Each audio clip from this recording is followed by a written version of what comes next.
तू ही रे माझा मितवा. प्रेक्षकांनो, 23 मार्चचा भाग एकदम जबरदस्त आहे. 23 मार्चच्या भागामध्ये रियाने स्वतःच दादाला सुपारी दिली. हा तोच दादा आहे ज्या दादाला अर्णवने आपल्या प्लॅनमध्ये सामील केले आणि याच दादाला रियाने पण सुपारी दिली, ती सुद्धा राजेशची आणि सर्वेशची. असं म्हटल्यावरती आता दादाला तेच हवं असतं, त्याला एका दगडात दोन पक्षी मारता येणार असतात आणि मग दादा जे काही धमाल करणार असतो त्यानंतर मग आता राजेशची काही खरं नाही. नक्की काय झालंय, असं काय घडलंय, दादाचा काय प्लॅन आहे, सगळं पाहूया.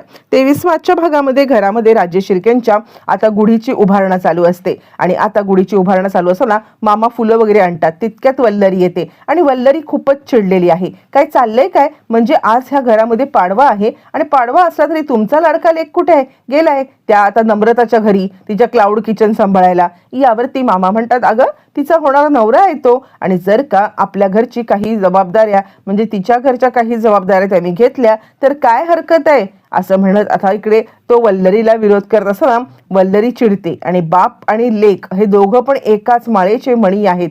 दोघांनाही आपलं काही कळतच नाहीये, फक्त दुसऱ्याची मदत करायचं कळतंय, असं म्हणत ते निघून जाते. मग आता इकडे अर्णव येतो आणि अर्णवला मामा काहीतरी गुढीपाडव्याच्या बद्दल सांगतायत, पण अर्णवचं लक्ष कुठे आहे. अर्णव आता ईश्वरी छानपैकी तयार झालेली आहे, नऊवारी साडी नेसून ती खाली येते, त्याच्याचकडे पाहतोय आणि मामा म्हणतात, झालं आता अर्णवची विकेट पडली, जा जा ईश्वरीला गुढीपाडव्याच्या शुभेच्छा दे. मग अर्णव ईश्वरीला गुढीपाडव्याच्या शुभेच्छा देतोय आणि ईश्वरी सुद्धा म्हणजे मराठी नववर्षाच्या तुम्हाला सुद्धा खूप खूप शुभेच्छा असं म्हणते. आणि चला आपण आता बाकीची सगळी तयारी करू. यावरती अर्णव म्हणतो, तुला जमणार आहे का. ईश्वरी म्हणते, हो, करायचं म्हटलं की सगळं जमतं.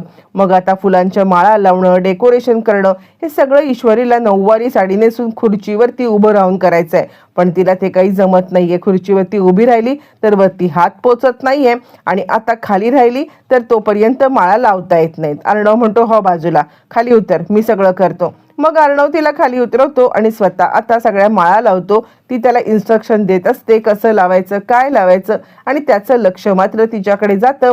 त्याच वेळेला त्याचा तोल जातो, तो खाली पडतो. दोघं एकमेकांच्या मिठीमध्ये आहेत आणि त्याच वेळेला इकडे तिचं मंगळसूत्र त्याच्या कुर्त्याच्या बटनामध्ये अडकले. दोघं जण एकमेकांच्या जवळ आहेत. त्यानंतर मग ती आपलं मंगळसूत्र सोडवून घेते.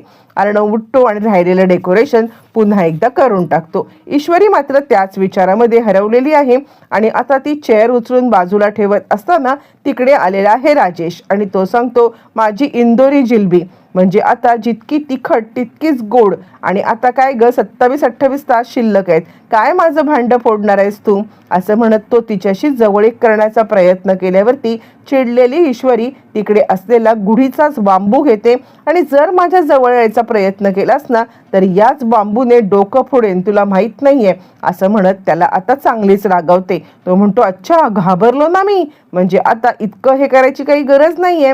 आणि आता तू कितीही प्लॅन कर ग, 48 तास काय, अजून कितीही वेळ घेतलास तरी मला एक्सपोज करू शकणार नाहीयेस, असं इतक्या कॉन्फिडेंटली हा का बोलतोय. हा आता विचार इकडे मनामध्ये आलेला आहे, तो म्हणजे ईश्वरीच्या. काहीतरी आहे का याचं, म्हणजे आता हा आपल्यापासून काहीतरी लपवतोय का, असा आता ती विचार करते आहे. इकडे तोपर्यंत लगेचच आता सुप्रिया आलेली आहे. सुप्रिया आपल्या नवऱ्याला औषधं वगैरे देते आणि ती सांगते, खरं सांगू का तर आपला जावई खूप भला माणूस आहे. तुम्हाला माहिती आहे का, नमूने क्लाउड किचन बंद करायचं ठरवलं होतं, म्हणजे हे मिळत नाही आहेत आपले गॅस सिलेंडर, म्हणून आता नमूने क्लाउड किचन बंद करायचं ठरवलं होतं.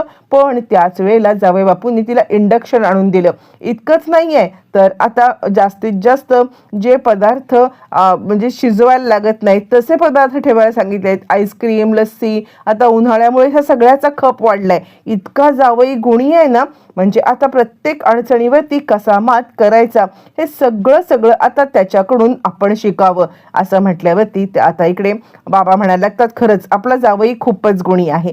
तितक्यात नम्रता आणि आता आकाश हे क्लाउड किचन मधून घरी आलेले आहेत. घरी आल्यावरती आकाश आता आशीर्वाद घेतोय आणि आता तो सांगायला लागतोय, अजिबात चिंता करू नका, तुमची मुलगी क्लाउड किचन छान सांभाळते. यावरती आता सुप्रिया सांगायला लागते, नाही नाही, तुमच्यासारखाच जोडीदार जर का तिला मिळाला ना तर मिळालाय तर आता आम्हाला तिचं टेन्शन कसलं.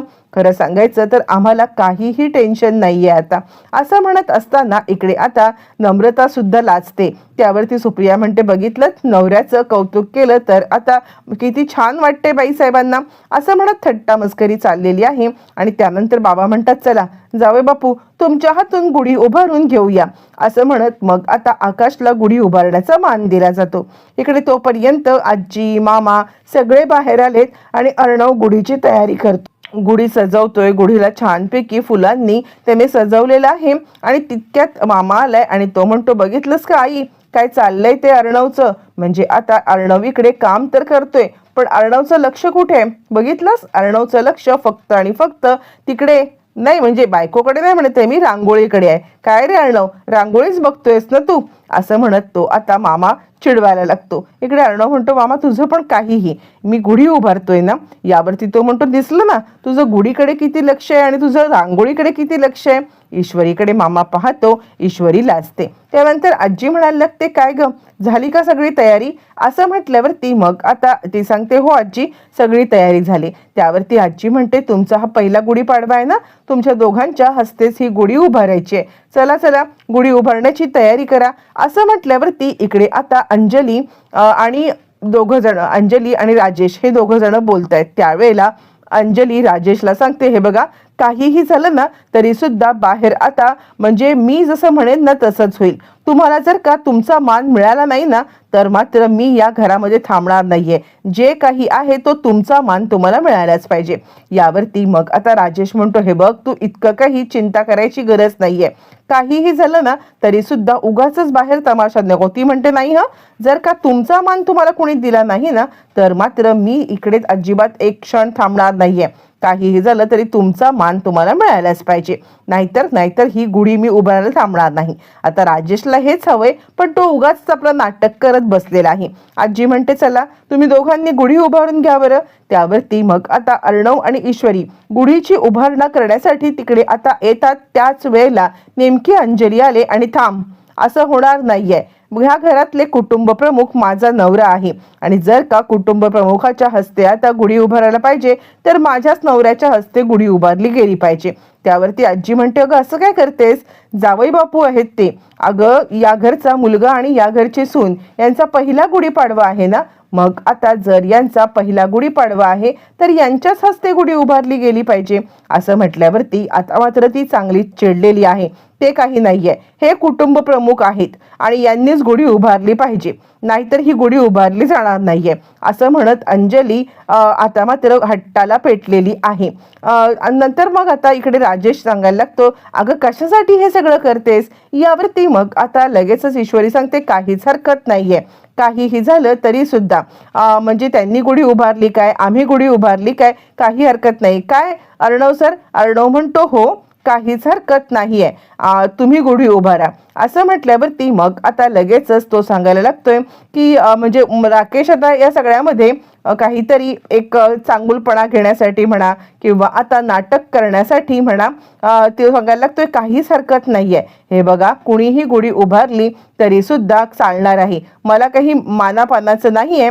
तर आता तुम्ही दोघांनी गुढी उभारा. अंजली चिडले आणि त्यानंतर मग आता आजी सांगायला लागते की जावे बापू खरंच तुम्ही ना खूप समजूतदार आहात, म्हणजे मला नेहमीच तुमचं आता कौतुक वाटतं. यावरती तो म्हणतो, अहो आजी असं काय करताय, मी समजूतदारपणा काही दाखवलेलं नाहीये. म्हणजे या घरातल्या मुलाने गुढी उभारली काय, जावयाने गुढी उभारली काय, मला काही फरक पडत नाही. अंजली अगं तू का हे सगळं करतेस, उगाचच आता इकडे तू या सगळ्यामध्ये हे म्हणजे आत्ता जो चांगला प्रसंग आहे ना तो वाया घालवू नकोस. असं म्हणत तो आता नाटक करायला लागला की मी किती चांगला आहे किंवा आता तो नाटक चांगुलपणाचं दाखवतोय सगळ्यांना.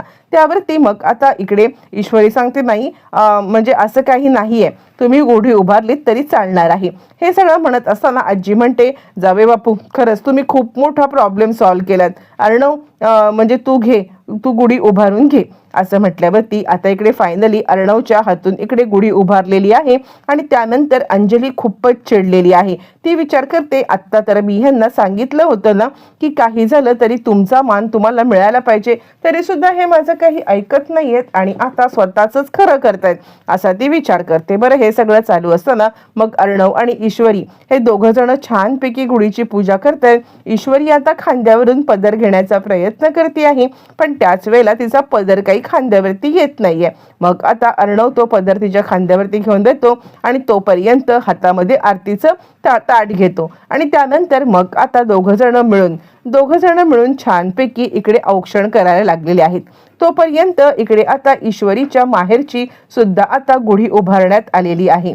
ईश्वरीच्या माहेरची गुढी उभारण्यात आले आणि त्याच वेळेला मग आता इकडे नम्रता आणि आकाश या दोघांनी छानपैकी गुढीची उभारणा केलेली आहे आणि नम्रता सांगते की सर घ्या, दोघं जण छानपैकी गुढी उभारतायत आणि या दोघांना म्हणजे आता सुप्रिया आणि बाबा यांना खूप खूप आनंद झालाय. सुप्रिया सांगते, खरंच आपला जावई इतका भला आहे ना की त्याचं कौतुक करावं तितकं कमी आहे.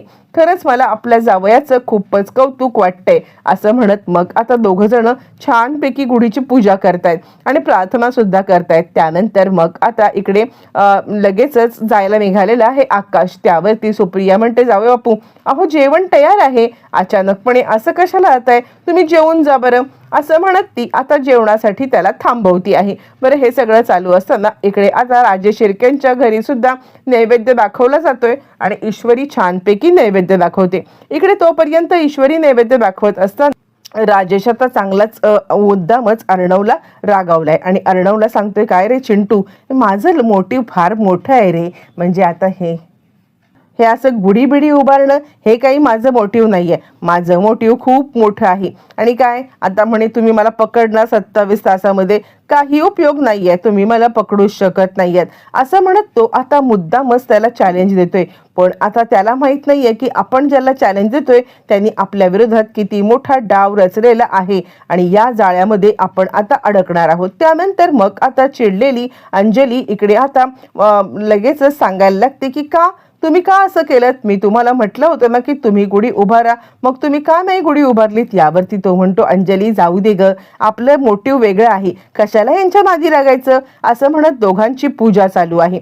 तोपर्यंत इकडे आता आकाशला विचारत आहे सुप्रिया, काय झालं, घरचं वातावरण ठीक आहे ना, अंजली ताई ठीक आहेत ना. यावरती आकाश सांगतो, तुम्ही नका टेन्शन घेऊ, म्हणजे आता दादा आणि जर का ईश्वरी हे दोघं जण एकत्रित असतील ना तर आता कोणत्याही गोष्टीचं टेन्शन नाहीये.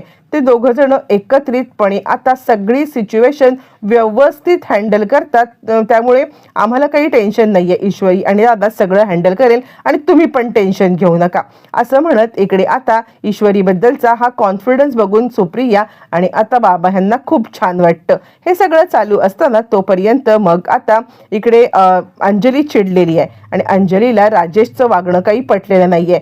पण आता राजेश खूप मोठ्या ट्रॅपमध्ये अडकणार आहे याची मात्र राजेशला बिलकुल कल्पना नाहीये. आणि त्याच वेळेला आजी औक्षण करते, मामा मामी औक्षण करतात आणि त्यानंतर इकडे आता अंजली राजेशवरती रागवले, असं का प्रत्येक वेळेला आपणच माघार घेत बसायचं. यावरती मग आता तो सांगतो, अगं माघाराचं काय घेऊन बसलीस, असं काही नाहीये, तू उगाच चिंता करू नको, सगळं काही व्यवस्थित होणार आहे. बरं, हे सगळं चालू असताना राजेश शिर्केंची गुढी उभारून झाले आणि आता इथे खऱ्या अर्थाने टर्निंग पॉइंट आलेला आहे. रिया आता त्या दादाला कॉल करते.